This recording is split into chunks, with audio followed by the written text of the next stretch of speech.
Camera Raw passe en version 15, nous sommes en octobre 2022, je vais vous présenter les nouveautés apparues dans cette version. Bonjour à toutes et à tous, Emmanuel Correa, bienvenue dans cette nouvelle vidéo.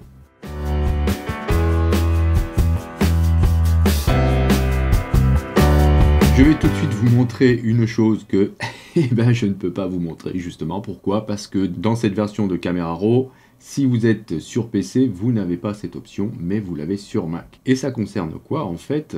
Eh bien ça concerne le HDR. Vous allez pouvoir bénéficier maintenant d'un affichage en vrai HDR, alors qu'avant vous étiez limité à un affichage en 8 bits, et donc à l'écran ça ne rendait pas vraiment l'effet du HDR. Donc maintenant, cette version de Camera Raw propose une vraie sortie HDR. Vous allez pouvoir afficher et modifier les photos HDR sur des écrans HDR compatibles, enregistrer des photos HDR sur le disque et les ouvrir dans Photoshop. Alors comment faire pour l'activer? Vous devez aller dans Adobe Camera Raw Préférences, Aperçu de technologie et vous allez cocher Sortie HDR. Vous avez des petites recommandations en ce qui concerne la configuration requise. Et vous avez en plus des petites fonctionnalités intéressantes. Vous avez donc un bouton HDR dans le panneau modifié pour activer le traitement de la photo HDR, ici, à ce niveau-là. Et vous avez la possibilité maintenant d'ouvrir et d'enregistrer des photos au format JPEG XL et d'autres formats tels que le HEIF 10 bits des appareils photo Canon et Sony récents. Donc voilà, je vous laisserai regarder tout ça si vous êtes concerné par cette modification. Je vous mets bien sûr le lien dans la description. On va voir maintenant les nouveautés accessibles à tous dans Camera Raw 15. Et on va commencer par l'outil correcteur, donc qui se trouve ici. Lorsque vous l'activez, vous avez maintenant 3 icônes. Avant, nous avions qu'une icône, qui était celle-ci, corrigée, et on avait la possibilité d'activer soit le mode corrigé, soit le mode dupliqué. Maintenant, nous avons 2 icônes pour cela, et le mode dupliqué, c'est tout simplement l'outil tampon dans Photoshop, c'est-à-dire que ça prend des pixels d'un côté, et ça les colle à la destination, sans fusionner le résultat avec la luminosité et la couleur de la destination. Par exemple, je vais vous montrer, si j'ai une tâche quelque part par ici, voilà, donc là j'en ai une belle là, si j'utilise uniquement l'outil dupliquer, eh bien vous voyez que c'est pas super beau, je vais afficher l'incrustation, voilà ce qui se passe, j'ai tout simplement une copie de pixels qui se réalise. Bien sûr, à tout moment, je peux modifier le mode de calcul en cliquant sur l'outil qui m'intéresse, et là on va voir que c'est beaucoup plus agréable comme cela. Alors qu'est-ce qui est nouveau à part ça? C'est surtout cette icône là qui nous permet de faire de la suppression basée sur le contenu. Vous cliquez sur l'icône et par exemple ici j'ai une belle poussière à nouveau, je clique dessus, pouf, et automatiquement Camera Raw va chercher ce qui pour lui est le mieux pour corriger. Alors si j'affiche l'incrustation sans qu'il y ait le fameux lien habituel, eh bien, ça a été corrigé. Si vous cliquez sur actualiser, Camera Raw va aller chercher une autre zone. Alors on peut faire d'autres tests, parce que c'est assez puissant. Dans cette image-là, par exemple, si je souhaite supprimer cet appareil photo, eh bien, voilà, je vais agrandir avec la molette de ma souris mon outil, et je vais dessiner. Notez que avant on avait l'affichage qui était masqué par une zone blanche, celle qu'on était en train de peindre. Maintenant c'est transparent, donc on voit beaucoup mieux ce qu'on est en train de corriger. Donc là je vais lâcher le clic et voilà, Camera Raw me propose tout de suite un résultat qui est assez convaincant. Si je décide de choisir l'ancienne version en cliquant sur corriger, on va voir ce qui va se passer. Et bien voilà, il me montre la zone qu'il a utilisée. Alors, je vais cacher ici l'incrustation. Et on voit que bon, c'est pas mal aussi, mais c'est pas aussi bon que si je sélectionne suppression de contenu. Voilà, vous voyez que le résultat est nettement meilleur. Si je ne suis pas satisfait, je peux cliquer sur actualiser pour espérer avoir un résultat plus convaincant. Voilà, donc c'est à vous de voir. Donc ici, si j'ai besoin de corriger cette zone-là maintenant, eh bien, je peux toujours avec le même outil, sélectionner cette zone. Et là, vous voyez que là, j'ai un petit souci, ça marche pas super bien. Alors, comment faire pour lui indiquer une autre zone? Eh bien, vous avez une petite astuce, vous maintenez la touche CTRL ou commande sur Mac, et vous allez faire un rectangle sur la zone que vous souhaitez qu'il prenne en compte. Et voilà le résultat. Donc, vous voyez, vous avez quand même la possibilité de lui indiquer une zone à prendre en compte pour la correction. Alors, on va continuer avec cet outil. Par exemple, je vais prendre cette image-là. Est-ce que je serai en mesure de supprimer cette jeune fille qui est là? Eh bien, on va l'essayer. Hein. Hop, je vais dessiner dessus comme ça. Et laisser calculer. Donc là, vous voyez que ça marche pas super bien. Il faudrait que je redessine par-dessus et que j'aille essayer de supprimer tout ça. Franchement, pour ce genre de choses un peu plus complexes, il vaudrait mieux passer par Photoshop où on dispose de commandes beaucoup plus avancées. C'est la même chose pour cette image-là. Si je souhaite supprimer la personne en train de sauter ici, eh bien, Camera Raw va pas super bien s'en sortir. Vous voyez, il y a encore pas mal de zones à corriger. Donc il faudrait que je fasse d'autres petites corrections en dessinant comme cela, etc. Donc ça sera un petit peu plus long. Dans Photoshop, on obtient des résultats beaucoup plus intéressants que dans Camera Raw. Alors on va voir les autres nouveautés. Ça concerne le masquage. Pour cela, je vais revenir avec mon image d'avion ici et je vais cliquer ici. Raccourci M pour avoir accès aux options de masquage. Et qu'est-ce qui est nouveau là? Vous avez arrière-plan, objet et personne lorsqu'il y en aura. Alors, ça va nous servir à faire quoi tout ça? Eh bien, vous allez pouvoir sélectionner le sujet principal de votre image et du coup masquer ce sujet, sélectionner que le ciel ou sélectionner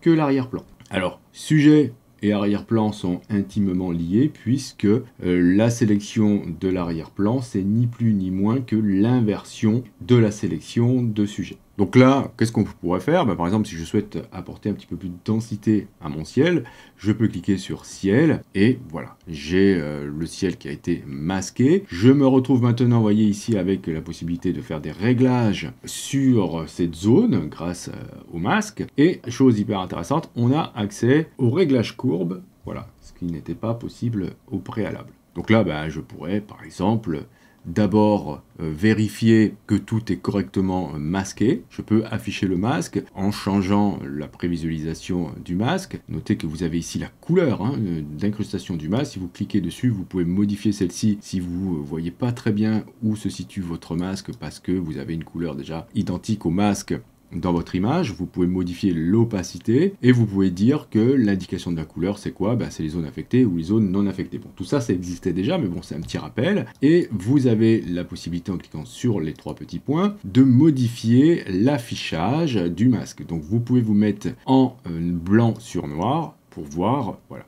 exactement le masque, comme s'il s'agissait d'un masque de fusion dans Photoshop. Et petite astuce, si vous appuyez sur Y, vous pouvez passer du mode affichage avec ou sans prévisualisation du masque. Et si vous faites majuscule Y, vous pouvez passer d'un mode d'affichage du masque à un autre.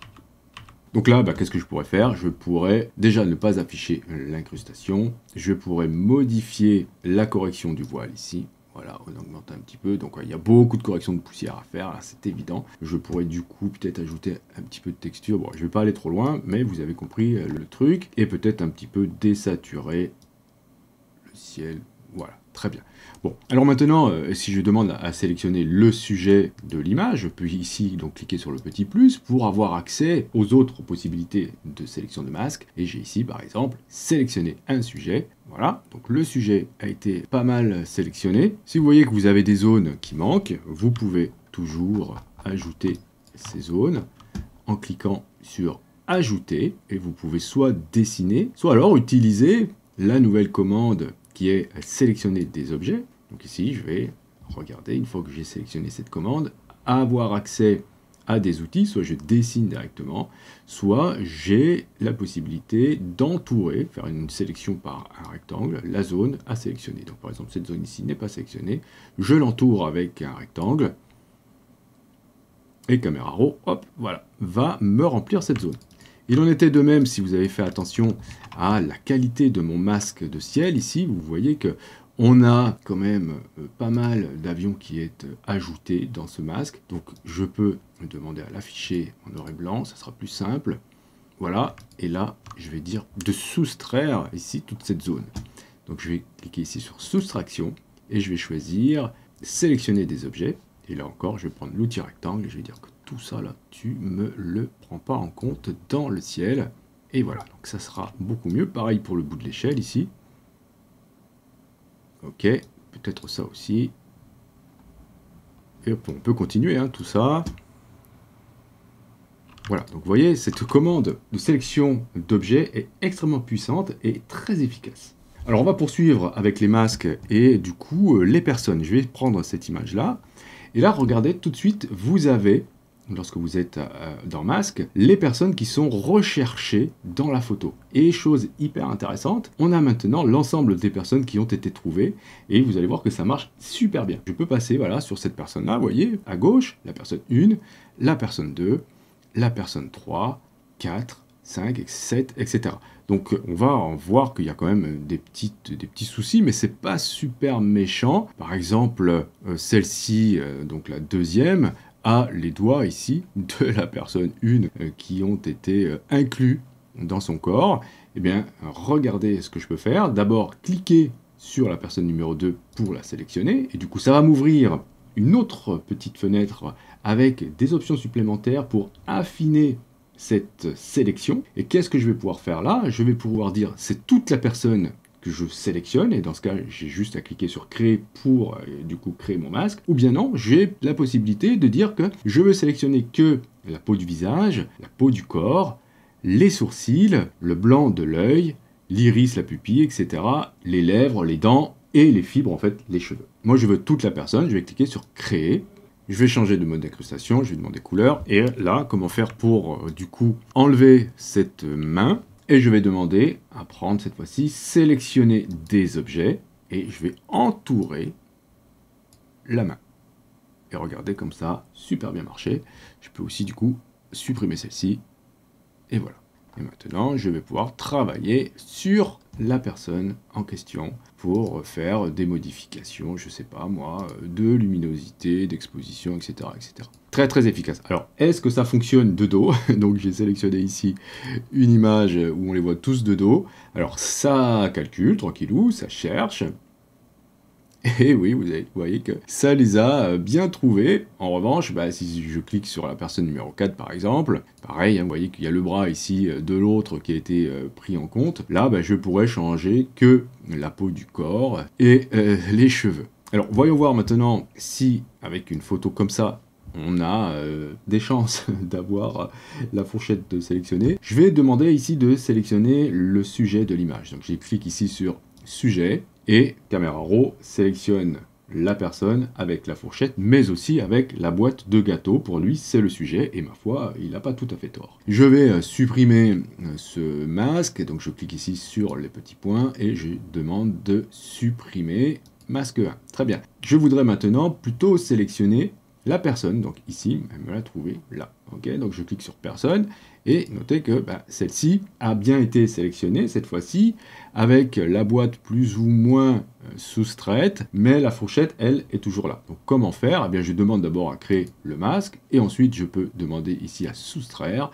et encore une fois, je vais choisir de sélectionner des objets, et je vais soustraire, voilà, avec l'outil rectangle, j'entoure la chose que je souhaite soustraire, l'objet que je souhaite soustraire, et je peux faire la même chose avec la fourchette. Alors, est-ce que ça serait pas mieux de le dessiner cette fois-ci? Donc, je vais prendre l'autre outil, et je vais dire que voilà, cette zone-là, tu me l'enlèves, et voilà. Le résultat est plutôt pas mal, bien sûr, il faudrait que je peaufine un petit peu. Vous voyez que là, je peux soustraire aussi la zone du canapé, là, enfin plutôt du fauteuil.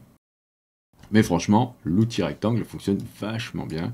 Quand je fais ça, regardez, hop, voilà, c'est encore plus efficace que de le dessiner. Donc voilà en gros les nouveautés que vous allez trouver dans Camera Raw 15. C'est surtout au niveau du masquage qu'on a des choses extrêmement intéressantes.